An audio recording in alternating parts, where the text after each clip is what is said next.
Welcome to the 3 instincts that make your job as a leader 5 times harder. My name is Arnold Smith, and I'm your facilitator today. I specialize in helping people become more inspiring leaders, or become inspiring leaders.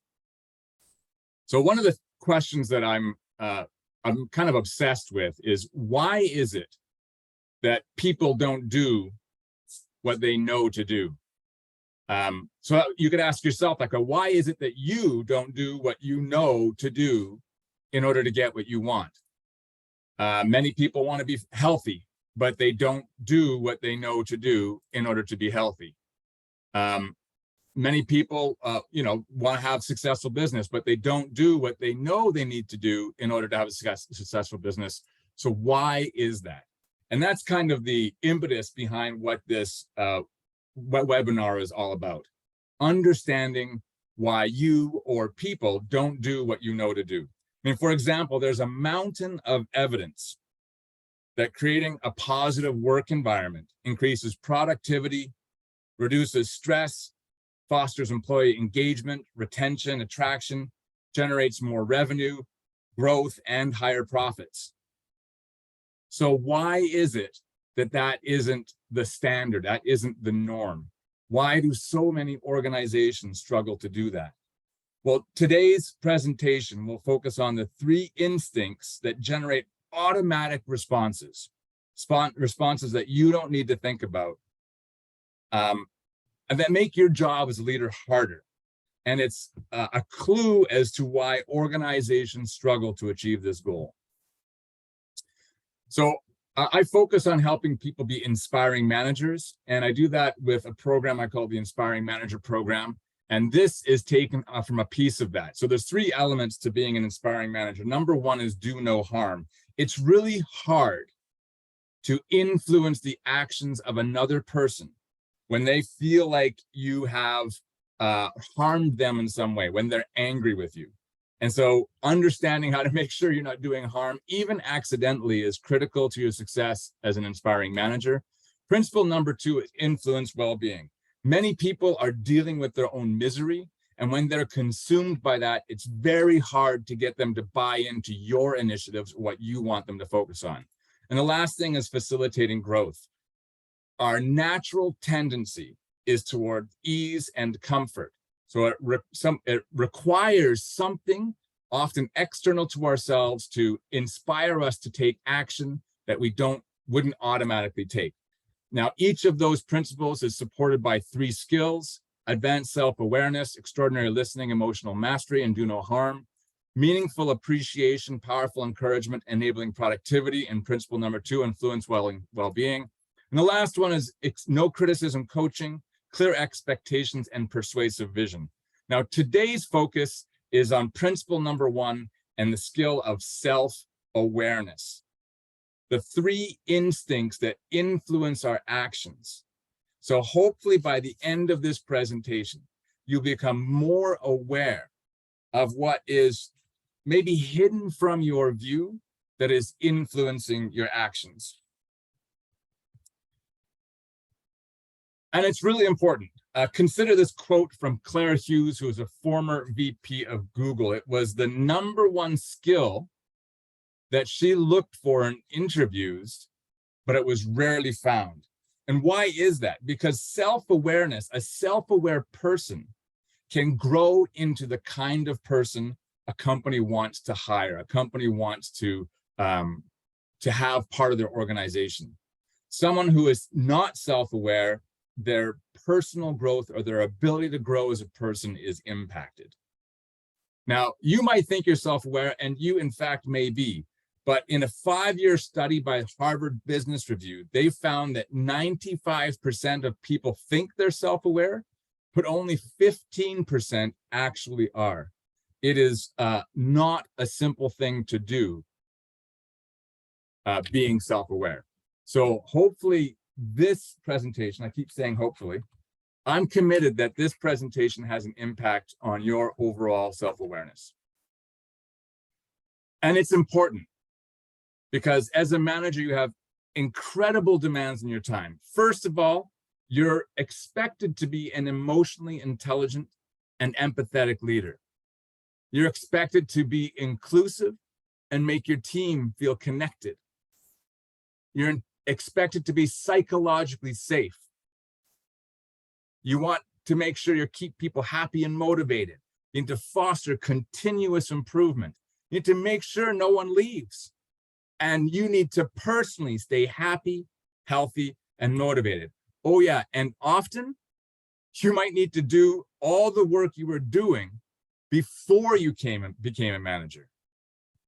Sometimes it's like, hey, you're doing really good at your job. Why don't you also manage the team off the side of your desk? That means that there's incredible demands on your time. Not only that, so that's how you're expected to be, but when you're in leadership, you're expected to support organizational goals like growth and profitability, employee retention and attraction, productivity and performance, and customer service and culture. And when you look at those two slides together, you can see that it's really hard to do all of that at once. And in fact, if you try and do each of those individually, my assertion is that you're probably going to fail. You're going to go from firefighting, from crisis to crisis, and you're never really going to feel like you're ahead of the game. Now, oftentimes, what will happen in these goals is you'll have senior leadership, whether it be the CEO or the VP level. You'll have a task assigned to you from finance. You'll have tasks assigned to you from business development, their initiatives, from operations. Here, we need to get more productive. And from HR, hey, we have this survey we need to do. We need to have these one-on-one meetings. And so on top of everything you need to do in order to facilitate the workings of your company, you also have all these tasks to do. And if you're in a small business, oftentimes there's no senior leadership, it's just one owner. And so he will give you instructions, or they will give you instructions, depending on what the crisis is, the crisis du jour. So they'll encounter a problem with operations and they'll say, okay, you need to do this task. And you'll have, okay, and you'll start working on that, develop a plan. And then next week or the next month, there'll be a problem with someone leaving. And so now you need to focus on employee retention. And so again, as a manager, you're at the whim of senior management. And so it's really difficult to be successful in your job. And that was exactly the position I found myself in many years ago. And to keep a long story short, what I noticed was that when people were happy with both the organization and or me or their boss, that they were naturally doing all the things that we wanted them to do. But if they weren't happy, it took an incredible amount of effort and attention just to secure grudging compliance. And so if you can help people, if you can understand, instead of trying to solve each individual problem, if you focus on eliminating the negative interactions and increasing the number of positive interactions, you're going to be more successful. So that's what I decided to do. I thought, well, what if I solved that problem? What if I just helped people to feel valued and cared for? Would that solve all the problems? And here's what happened. There were less mistakes. There was more care and attention to detail, and people delivered better customer service. Now, all of those things could be attacked individually, but that was solved by having them feel cared for. They also had less interpersonal conflict. So because the whole team was happy, there was less infighting, less conflict with us as leaders, but also among the team. And they were more supportive of each other. So every problem didn't come and land in my lap. The other thing that happened is that people stayed. They stayed longer, and they stayed for less money than the competition was paying because they were happy where they were. And we got a reputation as being a great place to work, so that when we put an ad out we got a ton of great applicants. So we were able to replenish our team through natural attrition or when there was growth with excellent candidates. The other thing that happened is people cared about business goals like revenue growth and profitability.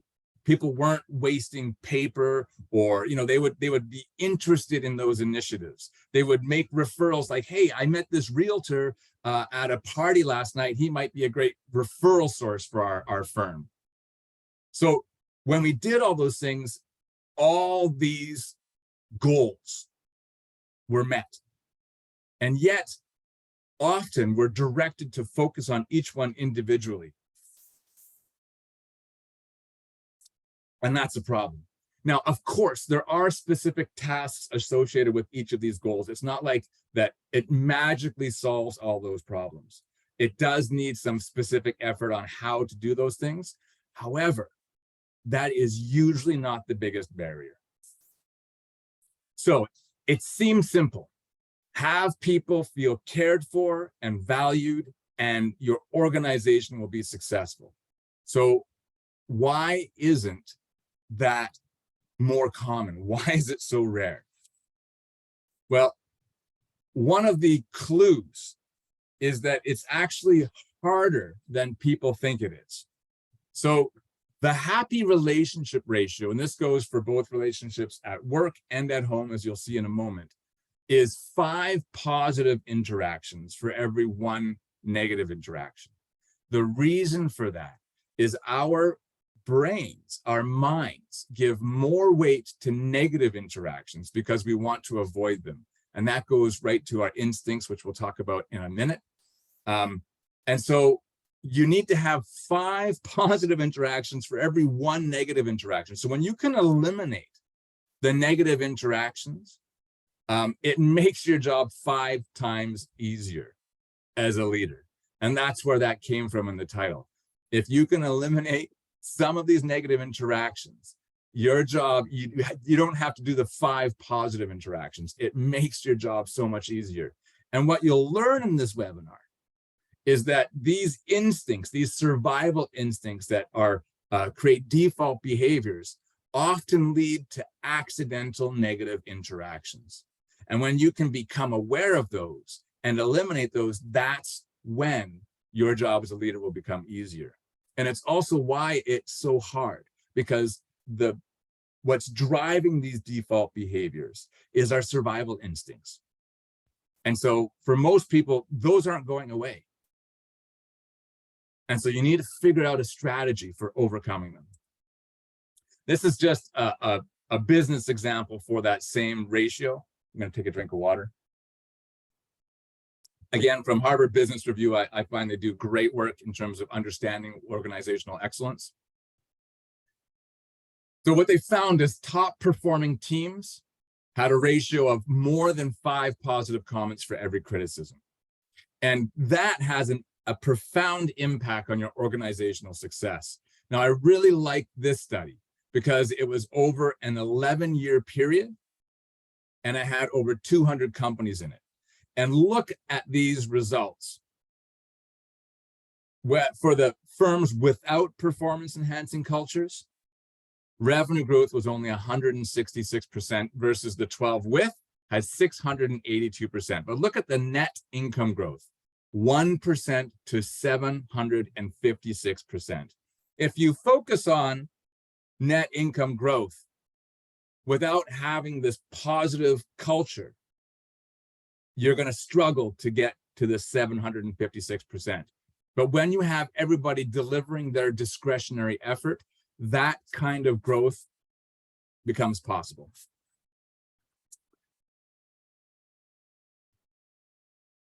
Excellent. Okay, so I just want to say thank you for being here. I really love this work. I love having an impact on people.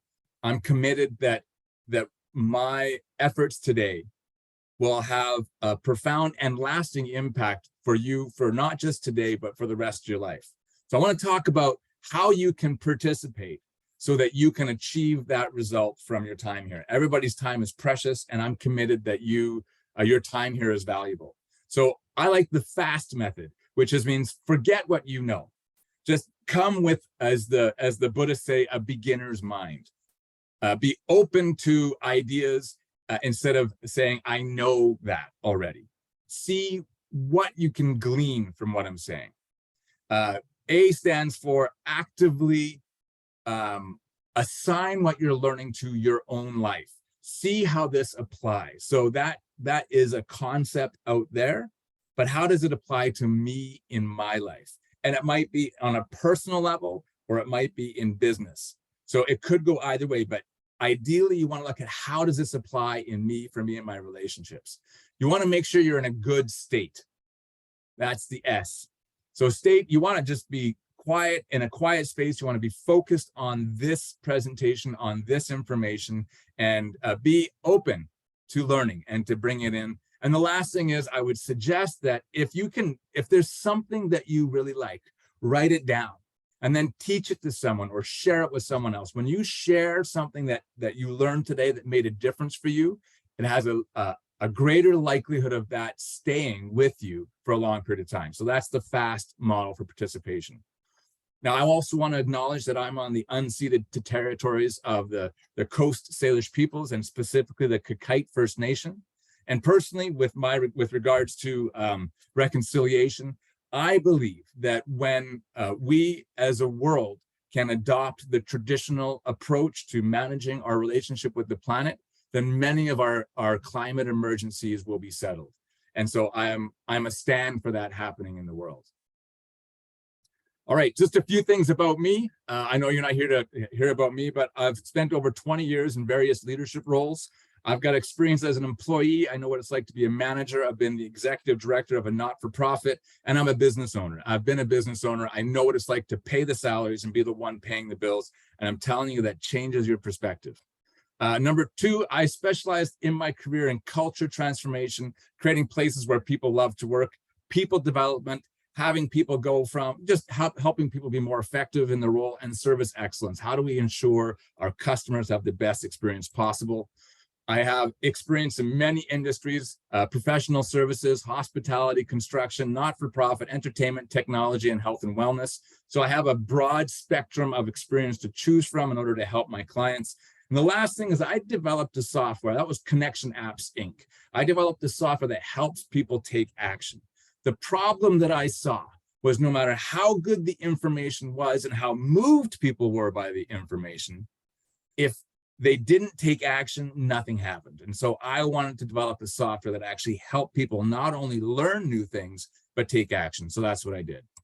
So that's about me. Let's talk about today's agenda. We kind of already have, that's the hook. Hopefully you're hooked now. So we're going to talk about the 3 instincts. We're going to talk about how they impact leaders. We're going to talk about how they impact organizations.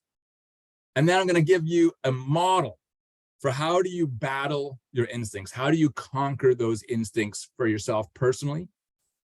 How do you go from knowing to doing? So a bit about the methodology that is used in order to go from knowing some new information to actually doing it. And lastly, if you're interested, I'm going to tell you about my inspirational manager program and how to work with me if that's something that you're interested in. All right, so instinct number 1, let's get into it. Instinct number 1 is avoiding pain.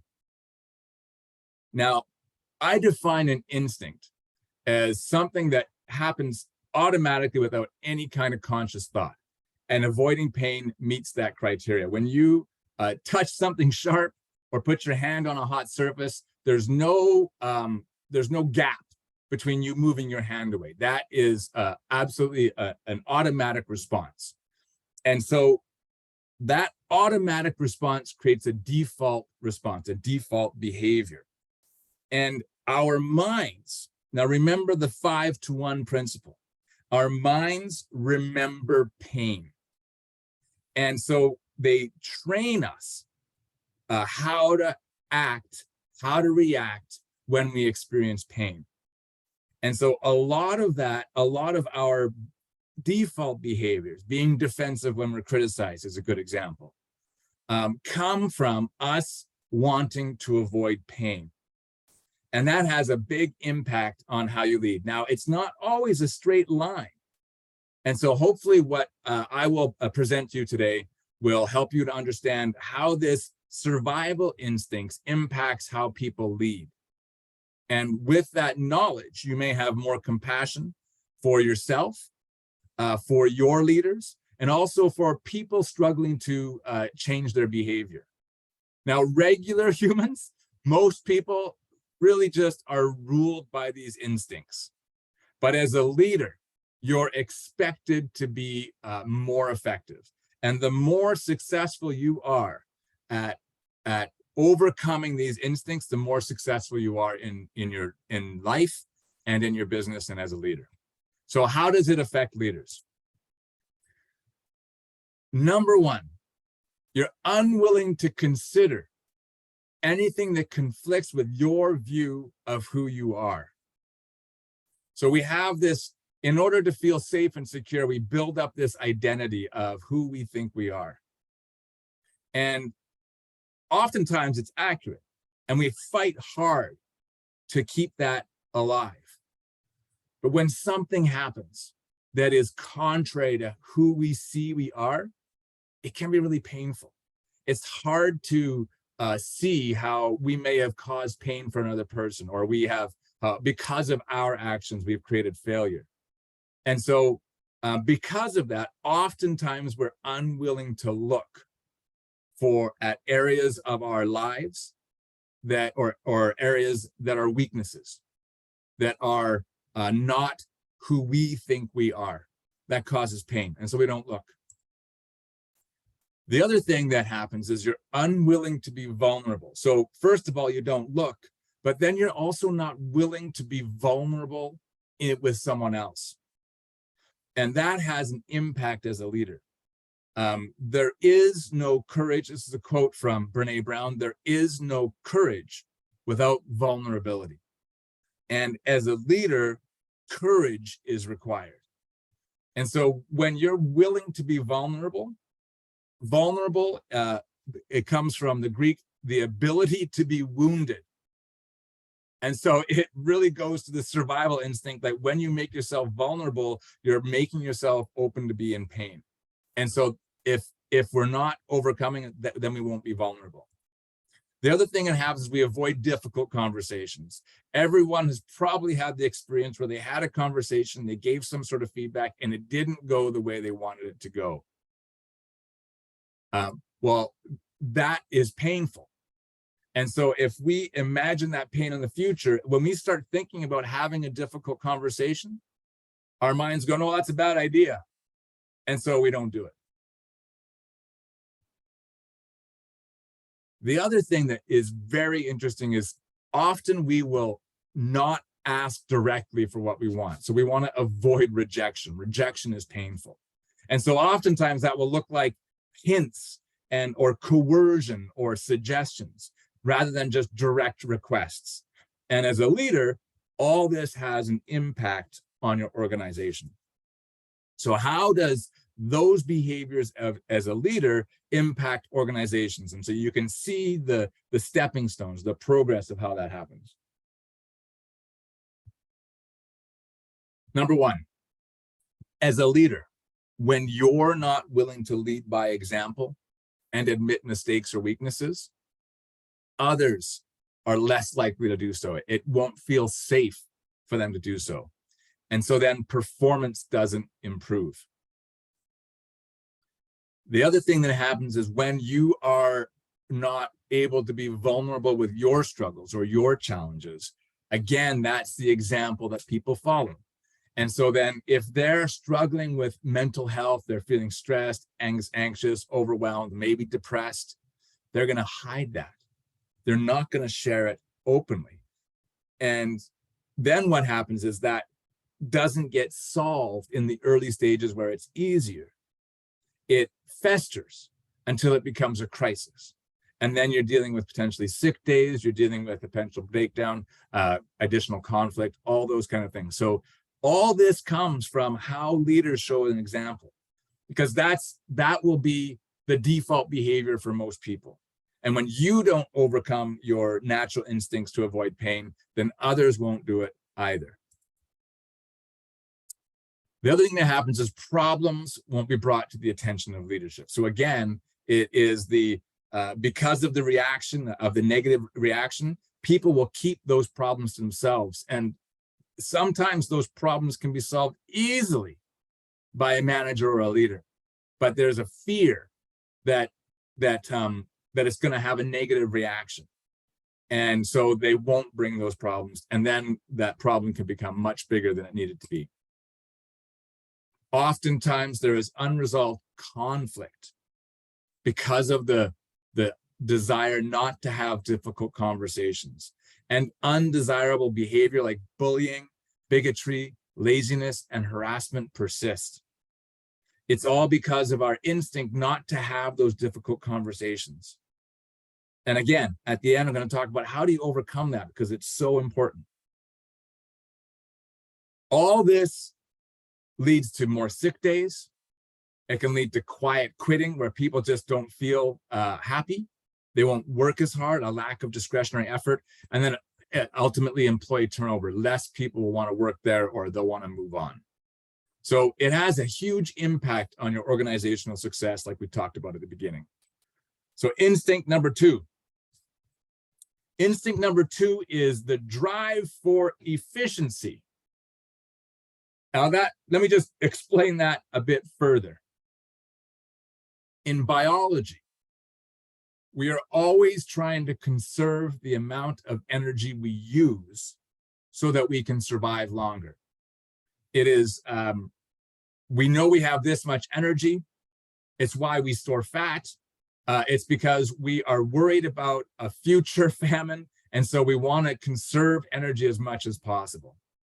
It's why we form habits instead of just having to think about something newly. It's so that we don't have to expend the mental resources to do the activity that we know we're going to do. So, I'm sure you've had that experience when you've been learning all day, and you're like, you kind of have this, your brain feels full, and you kind of have that, you kind of feel exhausted. Now you've just been using your mind, but you feel exhausted. So it hasn't been physical activity. So we're constantly looking for ways to streamline how we do things. Our mind is always looking for a shortcut. So how does that impact leaders? The first thing is there's a pull to do things the way you have always done them, even when a situation calls for a different strategy. And that is especially true when you have a way of approaching things that has always been successful, whether it be demanding, whether it be aggressive, or whether it be, I'm just going to work harder. And so our drive for efficiency says we just do it that way because coming up with a new way requires more effort. Listening skills diminish, and you begin to jump to conclusions.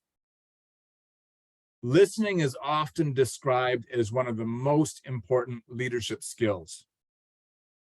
And it seems like it should be fairly simple, but understanding that our striving for efficiency means that our pay attention factor in life is diminished, and we'd rather kind of just check out and go through the motions.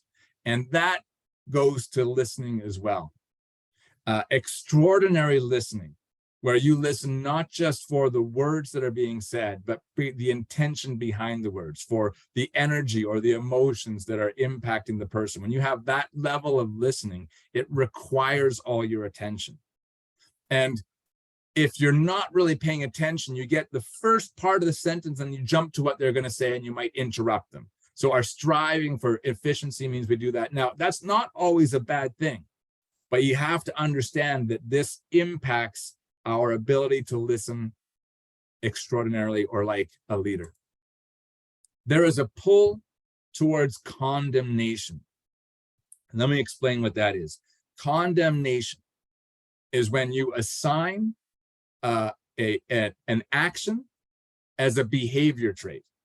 So if someone is being lazy, you might say they are lazy. So again, our mind is looking for a shortcut to pay attention to their behavior or who they are on a day-to-day basis requires more effort. And so we start to just look at them as an amalgamation of everything they've done, and we can condemn them. And that condemnation has a profound effect. When you have decided that someone is a certain way, you will communicate to them, you will look for confirmation of that in what they're doing, and you will not see contrary evidence. So when you condemn someone, it has an impact on every interaction. So when you can take a moment and understand that it's just people have behaviors that they do, they may have some bad habits, but they can take action that is different than those actions at any time. It's not who they are, it's how they're behaving. And that allows for compassion, and it makes your communication more effective. The other thing that happens is you begin to take people for granted. And again, it goes back to that 5-to-1 ratio. We notice our strive for efficiency is to not notice what is good, because that's not going to impact us. We just begin to take people for granted. That actually also goes to the next instinct. And so because people aren't causing us pain or aren't causing us an issue, we just take them for granted. They're going to continue to do what they've always done. So we don't want to use the energy to pay attention to what good things they're doing. And so that can have an impact of like taking them for granted. So how does this affect organizations? The instinct to strive for efficiency. Interestingly, it actually has the opposite. Our biological drive for efficiency can sometimes have the opposite effect on our organizations. It can actually make us unable to adapt to market changes. We want to keep doing things the way we always do them. The next thing is organizational initiatives struggle to be implemented. So innovation suffers. Employees may be discouraged from trying new things, and so efficiency suffers. Your frontline employees will most often have the greatest insight in how to do their job in the best possible way. But if as a leader, you just want to keep doing the things the way they've always been done, then the opportunity to innovate and find new efficiencies will suffer, and employees will stop bringing that to you. Top performers will want to go where they can grow. So you'll lose top talent. You'll lose the ability to attract the best of the best, because they want to be somewhere where they're always on the cutting edge of doing the best possible work. And lastly, that affects profitability. So opportunities for growth and profitability are lost just because of our biological drive to be more efficient. Okay, drink of water. Instinct number 3 is identifying threats. You don't have to react when you hear a loud noise. Your automatically attention goes there. Or if there's something hurtling towards your head, there's no moment where you have to think about, what should I do about this thing hurtling towards my head? You don't have to do that. You duck. There's no thought process there. So that's automatic. So how does this, again, extrapolate to how people lead? So number 1 is a tendency to focus on what's wrong and what can be done better. So if you're always spotting threats, if you're looking for threats, that can be your focus. And so then you have a negative bias in how you view the world. You can end up being overly critical and not acknowledging or celebrating success. The threat is, if I acknowledge their success, they're going to stop doing it. I need to keep pushing. It's that threat, that fear of it not continuing. And critical and advice are the same. So if you're defaulting to that, when you're always spotting threats, it defaults to being critical. And when you think about it, you don't have to think about what being critical. You notice when someone isn't doing something the way you think they should be doing it. It's harder to notice them doing things the way you want them to be doing it.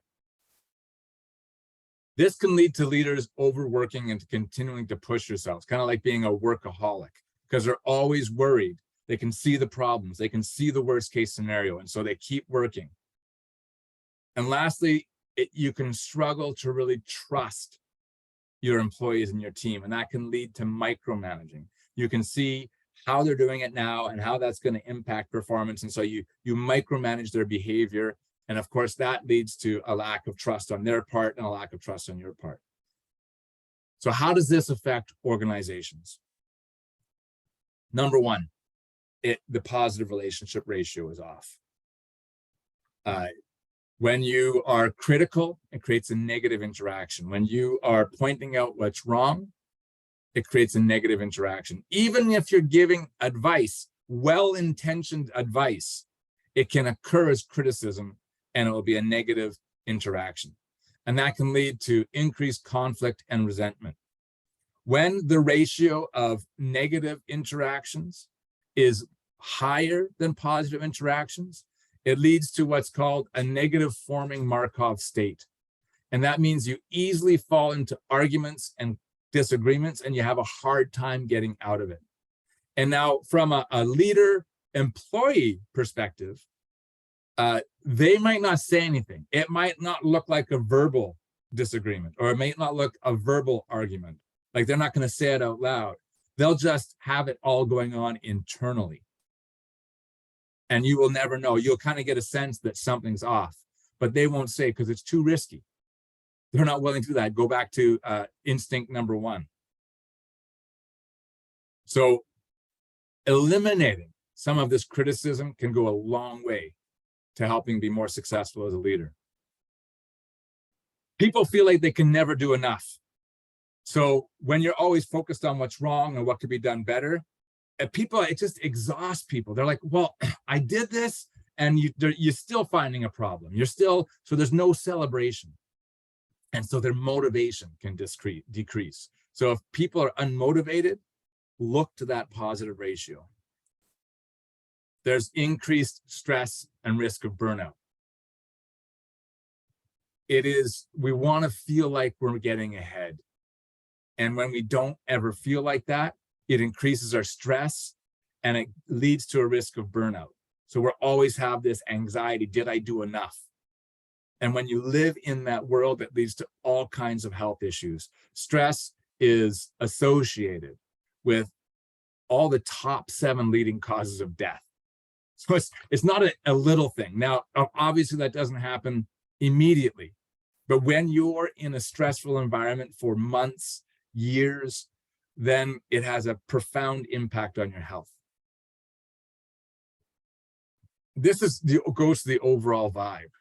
When a leader is always focused on the problems, the vibe can feel oppressive and nobody's having any fun.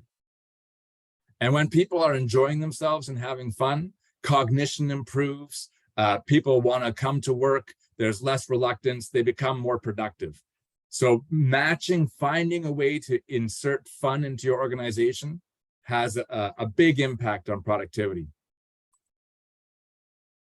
And so overall, when people don't feel like their progress is being celebrated, when they always feel like they never do enough, eventually you're just going to lose people. They're just going to go. So if you have employee turnover issues, look to this behavior, this always giving advice to what they can be doing better. It may seem well-intentioned, but if there isn't 5 times more where you're encouraging them, where you're celebrating progress, where you're pointing out what's positive, if you don't have those things going on, then every time you give advice, it's a negative interaction. All right. So that is the three instincts, how they affect leaders and how they affect organizations. I'm going to give you a tip. This is a process that I use and that you can use that's very simple in order to conquer your instincts. And as a leader, remember, this behavior isn't something that you have to choose to do. This is what will automatically be there. It is why leading is so difficult, because you don't just get to do your default behavior. You have to find ways to overcome those default behaviors and create a more positive interaction, to create a chosen response instead of a default response. So the number one thing is become quiet and notice what is actually there. There's kind of this background chatter about whatever's happening, about a future meeting, about what's going to happen in your day, a background chatter that is impacting how you feel. And it comes from our instincts, and it's not something you have to choose. Now, most of the time, it's below our level of awareness. And so it requires you to take a moment and just look and listen to see what's there. I do this each morning to set an intention for my day. You can also do it before an important presentation, before a meeting that you're going to, or just about your day in general. So start off with becoming quiet and notice what's automatically there. Acknowledge that what is chattering is not real. It's not the truth. It is a prediction based on your past experience. It is just your mind saying it's probably going to go this way. We need to, what threats are in the future? How can we avoid pain? How can we have things go the most efficient way for our biology? That's what's going to be automatically there. And it's going to create some thoughts. When you acknowledge that that isn't the truth about what you're predicting, you have an opportunity to do something different. So you let that go. And you acknowledge that the future is actually not written yet. You don't know what's going to happen. Yes, logically, you might predict it based on past results, but that is not the case. So if things have been difficult at work, you might be predicting things to be difficult at work. That's a threat. It's going to be hard. It's going to be painful. That's what's automatically going to be there. But if you say it doesn't have to be the future, I don't know what's going to happen. So you make the future as unwritten and you let go of that instincts. Now you imagine the future that you want. Today is going to be a great day. I'm going to have great conversations. It's going to be less stressful. I'm going to get tons of work done. It could go that way. And when you imagine that future, it has an impact on how you are now. And you want to look at, how do you need to be? This is what gives you power. How do you need to be in order to have that future be a reality? So if you want to you might want to say, I'm present with people. I am confident in what I need to do, and I'm focused. So this is how I need to be. And then it's simply choosing to be that way. So commit to being that way right now. And when you get there. And then that's you asserting your will over your instincts. Your instincts will always be there, creating this pull for this default behavior. And it requires your conscious effort to overcome that. Or it requires a new habit. So many people, to be successful, develop the neural pathways, the habits required to overcome these default behaviors, to have a stimulus outside of the world create a different result in here. When something painful about yourself arises, you train yourself to know that's part of growth, and that's to feeling that, to allowing that pain to happen, so that you can grow as a person and make the changes you need to make. You train yourself to do that through habits. So those are the two ways you overcome your instincts, but it starts with understanding how to change them in the moment. And if you do that enough times, you get to develop a habit, and then that becomes your automatic response. So that's it. Now you know. But I want to talk for a minute about the difference between knowing and doing, because knowing is not enough. Only new actions create new results. And sometimes just knowing something actually has a detrimental effect on our motivation to take action, because we begin to imagine that we already have done it.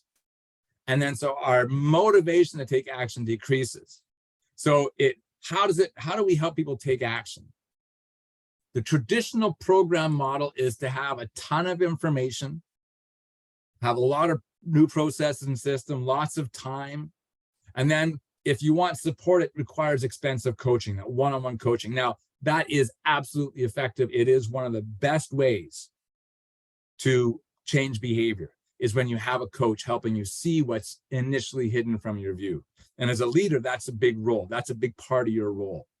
But when you try and have people change through these traditional programs, the focus is on knowing, and that does not create different results. It is only one part, it's a tiny part of the process. So what actually works is the opposite. You want to focus on 90% on support and only 10% on information. You want to provide the information in tiny sips so that they can take it in and they can focus on that. You want to have timely reminders so that they're reminded to take action. And you want to have group support so they can believe it's possible, and daily encouragement to keep up motivation. This is a focus on doing, because people learn by doing. Thank you very much. So, sorry.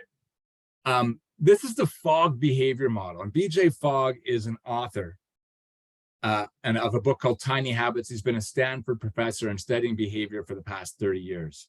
And he came up with this model, and this helps you understand why people don't take action and what's actually required for people to do instead of just know. So 3 things need to happen at the same moment in order for people to take action. They have to be motivated, and the higher they're motivated, the more likely they will take action. They have to have the ability. Now, knowing falls in the ability. But if you have too much information, then it's hard. It actually makes it hard. You don't know what is the action to take. There's too much to glom onto. So you want to make the ability as a really small, specific thing that you can do, so that when a trigger happens, and all behavior has a trigger. Sometimes it's our fear, sometimes it's just our response to that, but it's almost always below our level of awareness. We don't notice the trigger. But without the trigger, no action happens. But if you're highly motivated and you've made it easy to do, when the trigger happens, you're more likely to take action. You know, that beginning slide, when I talked about managers and the demands on a manager. So for example, they might say you need to be a psychologically safe leader. And you might have the 13 points of psychologically safe leadership. And then when you think, okay, I need to take action, and you've got all this knowledge and you get triggered, I need to be psychologically safe here. When it comes to like taking action, it's like blank stares. You're like, I'm not sure what I'm supposed to do here. So the more you can make that action very specific, the more likely that trigger will succeed in that moment. So that was one of the problems I wanted to solve. So I developed a mobile application that's designed to use all those aspects to help people develop new habits in just a few minutes a day. People are busy. They don't have time to spend a ton of time on learning new things. You are all here today, and I appreciate your curiosity. And so that's why I developed a mobile application to help me implement the behaviors. So I'm just going to take a minute to talk about the Inspirational Manager Program. Again, I talked about the 3 principles and the 9 core skills. And this is me codifying what it takes to influence others to take action. Many times we skip the first two and we jump just to giving advice. We tell people what they need to do and we expect them to do it. But again, at the beginning, if they felt harmed by you or if they're struggling personally, then there's going to be less energy for them to be able to achieve, or less desire for them to be able to take the actions that you want them to take. So you need to be able to develop all those things. So this presentation was about advanced self-awareness. It was just one small step, one of the 9 steps in the Inspirational Manager program. It's a 90-day program, long enough to develop new habits. It includes weekly live coaching so that you get context and customized support. It's got daily tips and encouragement. My app will give customized hot reminders so that it's not just about I did something on Monday and I need to remember to do something on Friday. You get a reminder to take action at the most likely moment. So you're able to create a customized reminder to take action, say at 11:15 on Friday. And each person can customize that for their own needs. Peer support. When you do this as a group, I work one-on-one or in a group. When you do it in a group, it really helps to believe change is possible, that you can change who you've always been. I'll look at the chat in a minute, so whoever's posting there, I appreciate it. Engagement metrics. It's really important to be able to measure how you're acting. When you're taking action every day, it has a big impact on your ability to create a habit.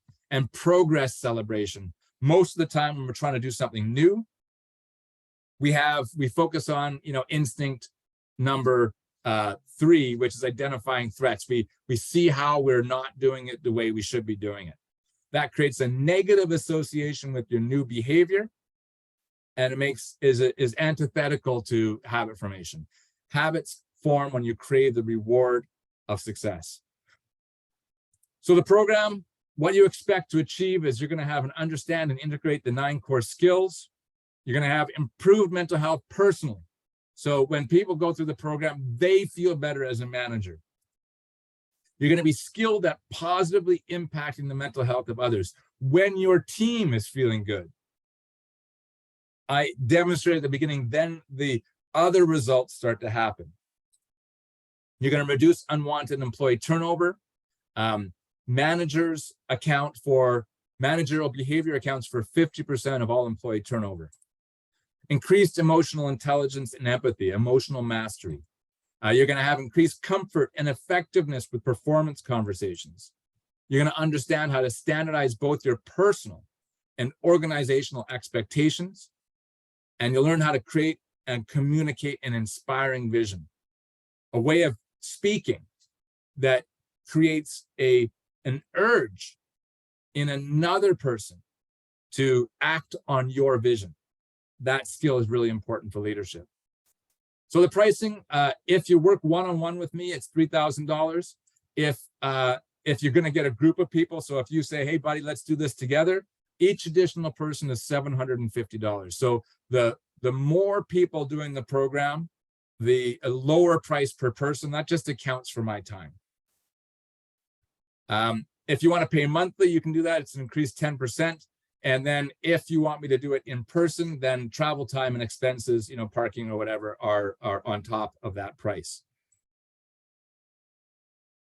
So why become an inspirational manager?